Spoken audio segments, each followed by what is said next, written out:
Hello viewers, मेरा नाम doctor Zahid Ansari है और मैं एक दिल का डॉक्टर हूँ। इसके अलावा मैं एक हजामा एक्सपर्ट। आज मैं आपके सामने एक बार फिर जड़ी बूटी एक हर्ब के साथ हाजिर हुआ हूँ।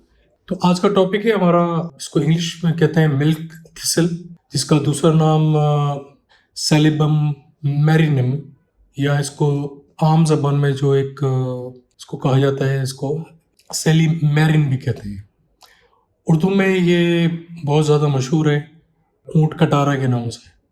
हिंदी में शायद इसको दूध पटरा कहते हैं। तो ये इसके कॉमन नाम है, जो इंडिया और पाकिस्तान में ये डिफरेंट नेम्स के साथ अवेलेबल है।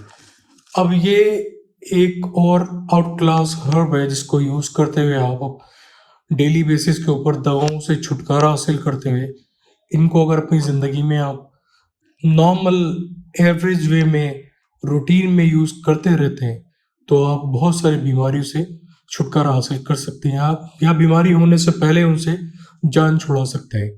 याद रहे, ये जो मैं आपको इन्फॉर्मेशन दे रहा हूँ इसकी रिसर्च ज़्यादा नहीं हुई है, बहुत कम रिसर्च बेस्ड इंफॉर्मेशन मौजूद है।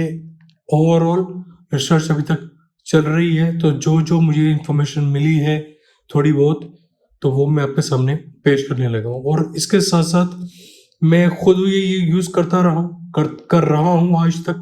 और मेरे कुछ पेशेंट्स, कुछ दोस्त जिन्होंने मुझे रिकमेंड किया, मैंने किसी और को रिकमेंड किया, मैंने पढ़ के रिकमेंड किया, तो मुझे इसके बारे में और तस्दीक मिल गई। अब इसके टोटल 7 फायदे मैं आपको गिनाने वाला हूँ आज, जिसमें पहला इसका मोस्ट इम्पोर्टेंट फैक्टर इसका लिवर के ऊपर है। लिवर के ऊपर ये प्रोटेक्शन का काम करता है, लिवर की ये हिफाजत के तौर पे काम करता है।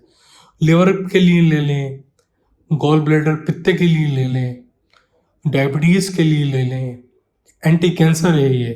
किसी किस्म का पॉइजन, स्नेक बाइट, आपको स्नेक ने काट लिया और दवाएं तो आप करेंगे, एंटी स्नेक वेनम जो चीज़ें हैं, स्नेक बिटिन के बाद जो जो चीज़ें आपको हॉस्पिटल में मिलती हैं, ये एक सपोर्टिव मेडिकेशन के तौर पे इस्तेमाल कर सकते हैं। याद रहे, मैं इसको फुली ट्रीटमेंट नहीं कह रहा हूँ, इसको मैं कॉम्प्लीमेंट्री मेडिकेशन कह रहा हूँ, सपोर्टिव मेडिकेशन कह रहा हूँ। इसके बाद जल्द की बीमारियों में, स्किन की डिजीज़ के अंदर ये स्पेशली एक्ने में बहुत ज़बरदस्त फ़ायदेमंद है। वो लेडीज़ जिनको प्रेगनेंसी के बाद दूध की प्रोडक्शन में, मिल्क प्रोडक्शन में प्रॉब्लम आती है, उसके लिए आउट क्लास चीज़ है ये। अब ये हमारी बॉडी में काम कैसे करती है, इसके 3 काम हैं मेनली। ये 3 काम को रखते, 3 काम होने की वजह से ये वो सलाहियत रखती है कि बॉडी में आपके कुछ भी हो रहा है ये उसके खिलाफ डिफेंस करेगी।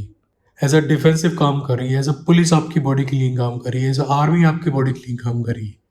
तो ये डिफेंस सिस्टम में नॉर्मली काम कर रही होती है। वो किस तरह से कि ये एंटी इन्फ्लेमेटरी है। इन्फ्लेमेशन जो होगी, जिस किस्म की भी इन्फ्लेमेशन होगी उसके खिलाफ ही काम करेगी। एंटीऑक्सीडेंट में काम आपको इससे पहले काफ़ी वीडियो में बता चुका हूँ कि फ्री रेडिकल पार्टिकल बनते हैं। ये वो पार्टिकल्स हैं जो कि आपके जीन के ऊपर, आपके जेनेटिक लेवल के ऊपर, आपके बॉडी के सेल के सबसे छोटे से छोटे हिस्से में जाके आपका जो डीएनए होता है उसको ख़राब कर रही होती है फ्री रेडिकल की सूरत के अंदर। तो ये उसके खिलाफ काम करती है एज एंटीऑक्सीडेंट। अब ये एंटीवायरल भी है। याद रहे, हमारे जिस माहौल में हम रह रहे हैं, वायरल इन्फेक्शन की किसी को कोई समझ नहीं है। बुखार हो गया, कोई बीमारी पड़ गई है, उसको वायरल एंटी बैक्टीरियल किसी को हुआ है तो वो तो मेडिकेशन देके, एंटीबायोटिक देके हम पेशेंट को सही कर सकते हैं। कोरोना साहब आए थे, कोविड-19, ये वन ऑफ द एग्जाम्पल है वायरल की, जिसकी कोई ट्रीटमेंट नहीं है, कोई वैक्सीन नहीं है। ठीक है, वैक्सीन आपको बाद में दी गई, जो कि अंदर उन्होंने वो जरासीम आपके बॉडी में इंसर्ट किए जो कि आपको हिफाजत के तौर पे काम कर रहे हैं। वही हिफाजत है जो मैं अभी आपको इस वीडियो में बता चुका हूँ कि आपको डिफेंस कर रहा है। वो कोई बाहर से उसका वायरस आया है तो उसके खिलाफ कोई मुदाफ़त, आपका डिफेंसिव सिस्टम को इतना स्ट्रॉन्ग कर देना है कि ये बीमारी को उठा ही नहीं पाए। तो हमारे यहाँ वायरल की कोई समझ बूझ नहीं है कि उसको वायरल इन्फेक्शन हो, क्योंकि वायरल इन्फेक्शन की कोई ट्रीटमेंट नहीं है। उसको पैराडोल ब्रूफिन देकर हम, या उसका विटामिन सी देकर हम उसको स्ट्रॉन्ग कर रहे होते हैं। और वो टाइम पीरियड जो कि उसका 1 हफ्ते से लेकर मैक्सिमम 2 हफ्ते तक वो वायरल का टाइम पीरियड उसके है, और उसके बाद वो खुद ही चला जाता है। उसको मद्देनज़र रखते हुए हम पेशेंट की ट्रीटमेंट कर रहे थे। अब मैं अगर इस टॉपिक पे दूसरी जगह इस टॉपिक पे मज़ीद मैंने बात की तो मैं कहीं और निकल जाऊँगा। मैं अपने जो फोकस टॉपिक है उसी पे रहता हूँ मैं। तो आज हम 7 टॉपिक्स पे बात करने वाले हैं। लिवर पे आ जाए। लिवर पे पहला काम है इसका लिवर के ऊपर। लिवर के ऊपर इसका प्रोटेक्टिव काम है। ये लिवर को हिफाजत करता है एंटीऑक्सीडेंट के तौर पे, एंटी इन्फ्लेमेटरी के तौर पे। वो लोग जो अल्कोहलिज्म की सूरत में लिवर के डिजीज से जूझ रहे हैं, जो शराब पीते हैं, अल्कोहलिज्म करते हैं, बियर्स पीते हैं, अब उनको मैं ये तो नहीं बोल सकता कि आप शराब पीना छोड़ देंगे। वो पीने अपनी मर्जी से पी रहे हैं और शराब के नुकसानात मुझसे ज़्यादा उन लोगों को ही पता होंगे। लेकिन अगर वो शराब छोड़ नहीं सकते तो ये अपनी डाइट के अंदर यूज़ करें कि ये एक कॉम्प्लीमेंट्री मेडिकेशन है लिवर का प्रोटेक्ट करने में। क्योंकि शराब पीने वाला बंदे का लिवर आहिस्ता आहिस्ता सुगड़ता रहता है। इसको अल्टीमेटली जो बीमारी है उसको सिरोसिस कहते हैं। सिरोसिस के अंदर लिवर सुखड़ जाता है, पेट में पानी भर जाता है, पूरे बॉडी के अंदर सूजन हो जाती है। तो ये जो मिल्क थिसल है ये आप यूज़ करेंगे, ऊँट कटारा जो है आप यूज़ करेंगे तो ये कॉम्प्लीमेंट्री मेडिकेशन के तौर पे तो ये लिवर को आपके प्रोटेक्ट करता रहेगा। इसके अलावा इन्वायरमेंट में जितना पॉइजन है, जितनी गंद बला आप इनहेल करते हैं या आप डाइट की सूरत में लेते हैं, ये उसको प्रोटेक्ट कर रहा है। क्योंकि लिवर में ज़्यादातर जो मेन मेटाबॉलिज्म है, टूट फूट जो होती है हमारे लिवर पे होती है, तो ये वहाँ रहकर लिवर को प्रोटेक्ट करता है उन टॉक्सिन एलिमेंट्स के साथ। अब ये फैटी लिवर 2 टाइप के होते हैं। तो ये एक अल्कोहलिक की वजह से, शराब पीने की वजह से फैटी लिवर होता है, एक नॉन अल्कोहलिक फैटी लिवर होता है। तो ये नॉन अल्कोहलिक फैटी लिवर के लिए कारगर है। दूसरा किसको हेपेटाइटिस हो गया है। अब हेपेटाइटिस तो हो गया है, हेपेटाइटिस एक वायरस है। अब हो गया है तो वो अपनी कारनामे अंदर अंजाम दे रहा है, डिजीज को और मजीद ख़राब कर रहा है, तो उसके खिलाफ ये बेहतरीन काम करता है। तो आप as a protective, as a complementary medication आप हेपेटाइटिस में भी ले सकते हैं, फैटी लिवर में भी ले सकते हैं। अब एक हम आम जिंदगी के अंदर मशरूम यूज़ करते हैं, जिसका कैप होता है और बॉडी होती है, टेल समझ लें बॉडी होती है। उसका जो कैप होता है, उस कैप के अंदर एक टॉक्सिन, एक जहर पाया जाता है जिसको कहते हैं एमाटॉक्सिन। ये ऊँट कटारा या मिल्क थिसल उसके एंटी काम करता है। अब याद रहे मैं सारी ये चीज़ें आपको कॉम्प्लीमेंट्री के तौर पर बता रहा हूँ। मेन मेडिकेशन जो आपको बीमारी हो गई है, जो जिस चीज़ से आप जूझ रहे हैं, आप उसको छोड़ के आप इस चक्कर में लग जाएं, ये मैं आपको कॉम्प्लीमेंट्री मेडिकेशन दे रहा हूँ, सपोर्टिव मेडिकेशन दे रहा हूँ, ये भी ले सकते हैं आप। लिवर का जो इंटरनल फंक्शन है, ये ऊँट कटारा या मिल्क थिसल उसको इम्प्रूव करता है। लिवर की कैपेबिलिटी, उसकी फंक्शनल एबिलिटी को बढ़ाता है। लिवर का रोज़ाना की बुनियाद के ऊपर जो डैमेजेस हो रहे हैं, जो उसमें टॉक्सिसिटी की वजह से फ्री रेडिकल बन रहे हैं, उनके खिलाफ काम करता है और लिवर को ये उस चीज़ से बचाता है। तो याद रहे कि ये सारी चीज़ें मैंने बताया कि liver as a protective major के तौर पे, एज अ सपोर्टिव मेडिकेशन के तौर पे, एज अ कॉम्प्लीमेंट्री मेडिकेशन के तौर पे लिवर के लिए यहाँ पे यूज़ करेंगे तो आपकी बहुत ज़्यादा फ़ायदेमंद है। मुझे आजकल थोड़ी सी पाँव में सूजन आई हुई है, मैंने अपना LFT कराया तो थोड़ा सा उसके में एक एंजाइम रेज्ड आया है। मैं खुद ये मिल्क थिसल यूज़ कर रहा हूँ और मुझे इससे काफ़ी फ़ायदा मिला है। दूसरा आ जाते हैं ब्रेन के ऊपर। डे बाय डे जैसे जैसे हमारी उम्र बढ़ेगी, हमें दिमागी बीमारियां होती रहेंगी। उसमें मोस्ट कॉमनली अल्जाइमर्स है, जिसके अंदर भूलने की बीमारी हो जाती है। अब ये बीमारी है जो कि स्पेशली होती ही बूढ़ों को है, ठीक है। डिमेंशिया एक बीमारी है जिसको आम जबान में भूलना कहते हैं, जो किसी को भी हो सकती है। और एक बीमारी है पार्किंसन। ये वही बीमारी है जो मोहम्मद अली किले जो बॉक्सर था उसको थी, कि वो जब खड़ा था तो वो थोड़ा थोड़ा हिलता था, लेकिन जब वो मूव करता था अपनी बॉडी को तो वो ज़्यादा हिलने लग जाता। उसको पार्किंसन कहते हैं। कि एक अलग टॉपिक है, मैं उस पर चले जाऊँगा, इस तो बात कहीं की कहीं निकल जाएगी। तो ये हमारे ब्रेन की इन डिजीज़ को के लिए भी एक हद तक काम करता है, क्योंकि ये न्यूरो प्रोटेक्टिव भी है। वहाँ वो लिवर प्रोटेक्टिव था या ये न्यूरो प्रोटेक्टिव भी है। अब करता क्या है कि एमोलॉइड एक प्रोटीन है जो कि आपकी दिमागी रगों को, जो नर्व्स एंडिंग है, उनको जंग लगाता है। उनके नर्व एंडिंग को ख़राब करता है। तो आम ज़बान में आसाबी नसों को ख़राब कर रहा होता है।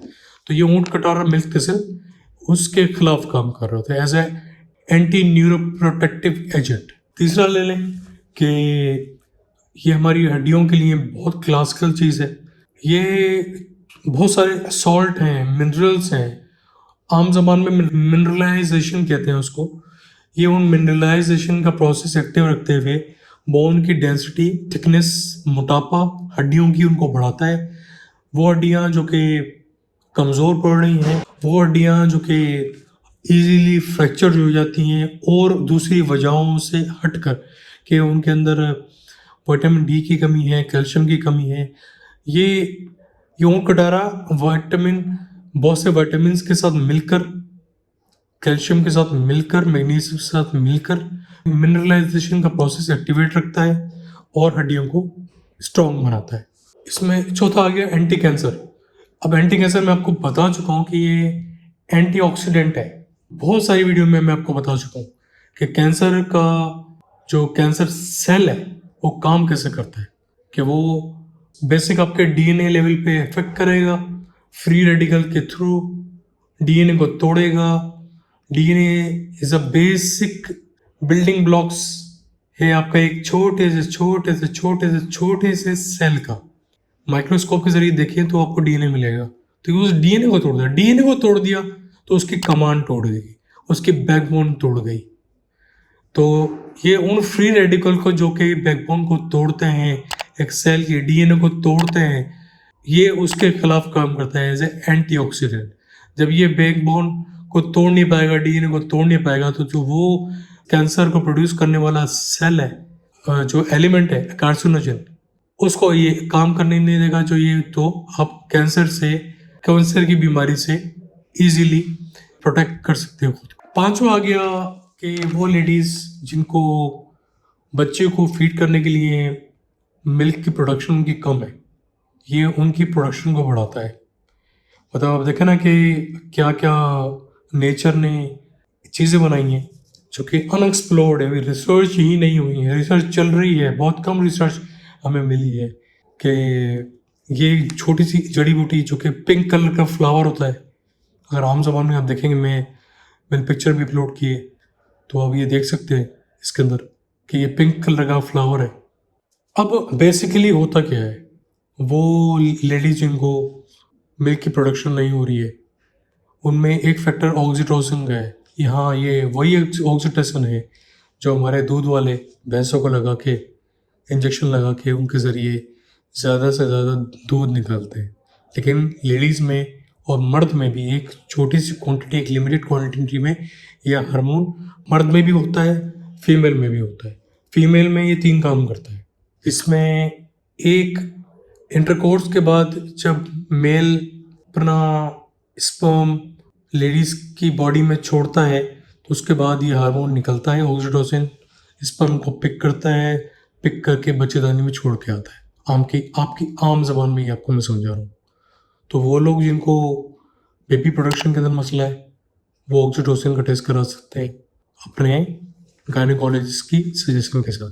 दूसरा, ऑक्सीटोसिन क्या करता है, जब बच्चा अपनी माँ का ब्रेस्ट की जो निपल है उसको सक करता है, चूसता है, तो ये ऑक्सीटोसिन फिर निकलता है और फिर ये ब्रेस्ट के जो अंदर सेल्स लगे होते हैं छोटे छोटे, उनको कंप्रेस करता है, जिसमें दूध होता है, कंप्रेस करता है तो दूध निपल के जरिए बच्चा आराम से पी लेता है। याद रहे ये अंडर रिसर्च टॉपिक है, बहुत सी रिसर्च चल रही है। सिर्फ आपको मालूमात के लिए मैंने ये टॉपिक चूज़ किया है कि ज़्यादा से ज़्यादा आपको इन्फॉर्मेशन दूँ। लास्ट इसके अंदर जो छठा पॉइंट है हमारा, वो स्किन डिजीज़ के साथ है, स्पेशली एक्ने, जिनकी स्किन ऑयली है, दाने निकल रहे हैं आए दिन, खारिश हो रही है, निशानात रह गए हैं, एक्ने की ये सारे सिम्टम मिलते हैं। अब ये वही एंटी इन्फ्लेमेटरी है, एंटीऑक्सीडेंट है, लिवर पे काम करती है, लिवर से टॉक्सिन्स को रिमूव करती है। तो ये सारे टॉक्सिन को रिमूवल में जो हमें सबक मिलता है कि सारी गलाज़त आपकी बॉडी से निकाल के ये पेशाब और पखाने के ज़रिए बाहर निकाल देती है। इसकी वजह से आपकी बॉडी क्लीन अप हो जाती है, डिटॉक्सिफाई हो जाती है और आपकी स्किन सेहतमंद रहती है। इसका लास्ट नंबर है उसका डायबिटीज़ के ऊपर। मैं इससे पहले काफ़ी सारी अपनी वीडियोस के अंदर ये सारी चीज़ें रिपीट कर चुका हूँ, लेकिन वो अदर मेडिकेशन, अदर रीज़न के थ्रू डायबिटीज़ को कंट्रोल कर रही थी। उनमें से ये हर्ब भी मिल्क थिसल या दूध पटरा या ऊँट कटारा, ये हमारे लबलबे से इंसुलिन की प्रोडक्शन को बढ़ाती है। उसकी रोल के वो बॉडी में जाके ग्लूकोज की एब्जॉर्प्शन कराता है, ग्लूकोज को बॉडी के अंदर फेंकता है, ये उसकी सलाहियत को बढ़ाती है। इस तरीके से ये डायबिटीज़ को रोकती है। और वो लोग जिनकी sugar level up and down, ये इरेगुलरिटीज़ उनकी शुगर में मिल रही है, उनके लिए भी ये हेल्पफुल साबित होती है। तो ये मेरा आज टॉपिक था छोटा सा मिल्क थिसल के बारे में। उम्मीद है कि ये टॉपिक भी आपको पसंद आएगा। मैं चाहता हूँ कि इस इंफॉर्मेशन को आप लाइक करें, सब्सक्राइब करें और ये इंफॉर्मेशन आगे अपनी फैमिली में, अपने दोस्तों के साथ शेयर करें। उन लोगों के साथ जगह इस टॉपिक का आपको अगर लबे लबाब एक कंक्लूजन निकालना हो, तो वो लोग जो कि शराब पी रहे हैं वो कॉम्प्लीमेंट्री मेडिकेशन के तौर पे इसको ले सकते हैं। वो लोग जो लिवर की डिजीज़ के साथ जूझ रहे हैं इसको कॉम्प्लीमेंट्री तौर पे ले सकते हैं। वो लोग जिनको स्किन की बीमारी है कॉम्प्लीमेंट्री तौर पे ले सकते हैं। वो लोग जो कि उम्र के साथ साथ वो अपना मेमोरी लॉस कर रहे हैं, वो इसको कॉम्प्लीमेंट्री मेडिकेशन के तौर पे ले सकते हैं। ये 4 मैंने चीज़ बता दी। 5वां आप हड्डियों की सूरत में कि हड्डी आपकी वीक हो रही है उसमें ले सकते हैं। जहाँ आपका कुछ भी नहीं है, साइड इफेक्ट्स के बहुत बहुत कम से कम मिलते हैं, क्योंकि इसके रिसर्च ज़्यादा नहीं है, तो मुझे भी इसका साइड इफेक्ट ज़्यादा मिले नहीं है। तो यूज़ करें, अपने हर्बल एक्सपर्ट से रुजू कर लें, अपने डाइटिशियन से रुजू कर लें। इसको यूज़ करने से पहले अपने डॉक्टर से रुजू कर लें, शायद उसको भी पता हो। लेकिन मैं चाहता हूँ कि एक बार रिव्यू करें खुद की सेहत के ऊपर, इन मेडिकेशन और हर्ब्स के बारे में मालूमात लेकर, और अपनी ज़िंदगी को बेहतर बनाएं। Thank you very much.